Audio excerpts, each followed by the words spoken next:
আমাদের চোখের সামনে রোজাগুলো দিন দিন চলে যাচ্ছে। রোজার দিনগুলো, রহমতের দিনগুলো, মাগফিরাতের দিনগুলো, নাজাতের দিনগুলো ঠিক এমনইভাবে কেটে যাবে আর চলে যাবে। পিছনের দিনগুলো আমরা টেরও পাবো না। হ্যালো এভরিওয়ান, আসসালামু আলাইকুম। কেমন আছেন আপনারা সকলে? আই হোপ আপনারা সকলে ভালো আছেন। আলহামদুলিল্লাহ, আল্লাহ পাকের অশেষ রহমতে আমিও ভালো আছি।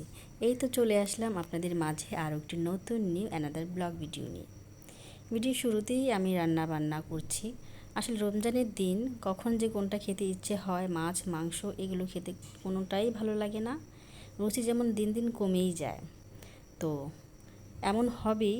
আর যেহেতু রমজান মাস বরকতময় মাস, আমরা ইফতার করার পর শরবত যখন আমরা খেয়ে নিই, তখন কিন্তু আমাদের আর খাবারের কোনো তৃপ্তিই থাকে না।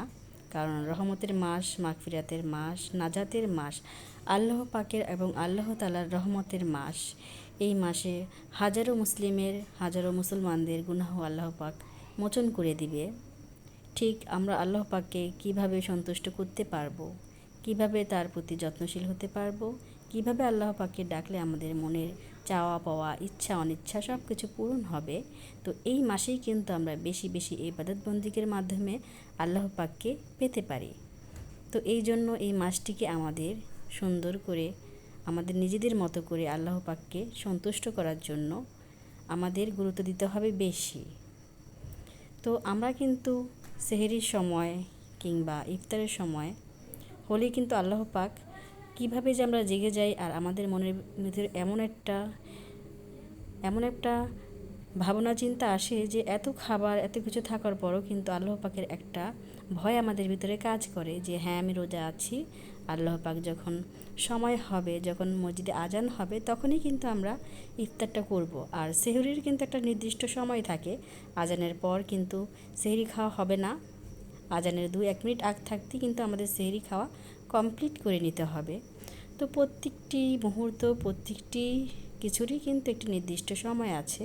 তো আমাদেরও কিন্তু একটি নির্দিষ্ট সময় আছে, কখন যে আল্লাহ পাক ডাক দিবে আমরা কিন্তু কেউই জানি না। তো এই ছোট্ট জীবনে কত চাওয়া পাওয়া, এবং কিভাবে আমরা বড় হব, কিভাবে আমাদের কেরিয়ারগুলো আমরা গড়বো, এই ধরনের একটা চিন্তাভাবনা থাকে। তো এরই মাঝেই কিন্তু আমাদের চলতে হবে।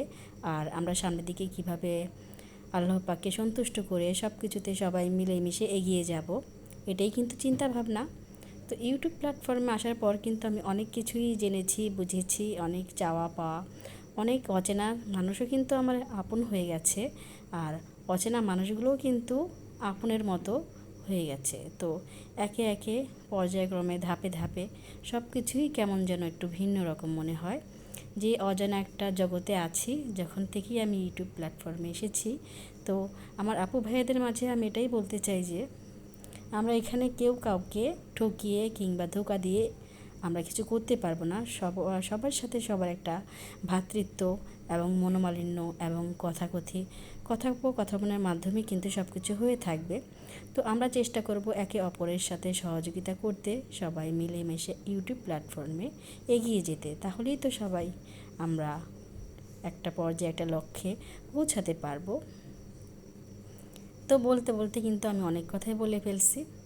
এখন ভিডিও রিলেটেড কিছু কথা বলি। অনেক দিনই হয় একটা ভিডিও আমি রেডি করেছি, একটি না কয়েকটি ভিডিও কিন্তু আমি রেডি করে রেখেছি, কিন্তু সময়ের জন্য কিন্তু করা হয়ে ওঠে না। দেখা যাচ্ছে রান্না করতে হয়, বাচ্চাদের ঘর রান্না তৈরি করতে হয়, ইফতার বানাতে হয়, তারপর কিছু কিছু ইউটিউবার আপুদের সঙ্গে কথাবার্তা বলতে হয়, এলবিতে গিয়ে নানান ধরনের কথাবার্তা নিজের মতো করেই বলতেছি। তো এক একটা আমরা যখন একটা ঘরে জব করি কিংবা বাহিরে জব করি, যে একটা নির্দিষ্ট সময় থাকে, তো ইউটিউব প্ল্যাটফর্মে আসার পরও আমার মনে হচ্ছে যে হ্যাঁ, আমি এখন ঘরে বসে যেহেতু আছি, আর ইউটিউবে যখন একটি আমি চ্যানেল খুলেছি, তখন মনে হয় কি যে হ্যাঁ, আমার হয়তো ঘরে বসে থেকে এটাও কিন্তু একটা কাজ, আর এটাও কিন্তু একটা প্যারা। তো এইটাকে কিন্তু কন্টিনিউ করার জন্য কিন্তু আমার নির্দিষ্ট টাইম মেনে সবার এলবিতে কিংবা সবার ভিডিওতে যেতে হয়, দেখতে হয়, সুন্দর একটি গঠনমূলক কমেন্ট করতে হয়। তো যখন ফোন ধরার আগ মুহূর্তগুলো মনে হয় কিছুই না, আর যখন হাতে ফোনটি থাকে তখন মনে হয় কি যে হ্যাঁ, আমি একটা জবরত অবস্থায় আছি আর এটাকে আমার কন্টিনিউ করতে হবে, তখন কিন্তু একটি লক্ষ্য আমার মাথার ভিতরে মোচন করে ওঠে এবং প্রেশার ফিল করে যে হ্যাঁ, এটার মধ্যে আমি কীভাবে আমার নিজের কেরিয়ারটাকে গড়ে উঠবো, কীভাবে আমি ধৈর্য ধারণ করে আমি এগিয়ে যেতে পারবো, এমন একটি লক্ষ্য আমার মধ্যে কাজ করে। তখন আমি নিজেকে হারিয়ে ফেলি। হ্যাঁ, বাহিরেরও তো একটা জীবন আছে আর ব্যক্তিগতও কিন্তু একটি জীবন আছে, তো সাংসারিকে কিন্তু একটা জীবন আছে। তো চতুর্দিক মিলিয়ে যে এই প্ল্যাটফর্মটার মধ্যে আমাদের টিকে থাকতে হবে যদি আমার ইচ্ছা শক্তি থাকে প্রখর। তো এই ধরনের একটি কাজ আমার তখন আমি ফিল করি। আর যখন হাত থেকে ফোনটি রেখে দেই তখন মনে হয় কিছুই না, আর যখনই হাতে আমার ফোনটি থাকে তখন মনে হয় না, এটাও কিন্তু একটা বাহিরের জগৎ, এটাও কিন্তু এটার মাধ্যমেও কিন্তু অনেকে প্রতিষ্ঠিত হচ্ছে, একটা লক্ষ্যে পৌঁছিতেছে। তো কজন পারে, কিন্তু ধৈর্য এবং ইচ্ছা শক্তি থাকলে আমি মনে করি একদিন সফলতা আসবেই। তো এই সফলতাটাকে আনতে হলে আমাদের প্রচুর পরিমাণে কষ্ট এবং তার সাথে ধৈর্য শক্তিটা থাকতে হবে। আমার এতটুকু অভিজ্ঞতাতে আমি অনেক ইউটিউবার আপুদের দেখেছি, তারা ঘরে নানান ধরনের কাজকর্ম করে, সেলাই কাজ, তারপর হচ্ছে বাচ্চাদের যত্ন আমি টেক কেয়ার করা, কিংবা একটা সংসারে তো কাজকর্ম কম থাকে না, সবগুলো কাজের মধ্যে তার মধ্যে আবার ইউটিউবের কাজ। তো আমি মনে করি এটিও কিন্তু একটি জবের মতো। তো যাই হোক, বলতে বলতে অনেক কথা বলে ফেলছি। আমার কথায় যদি কোনো ভুল ত্রুটি হয়ে থাকে অবশ্যই আমাকে ক্ষমা দৃষ্টিতে দেখবেন।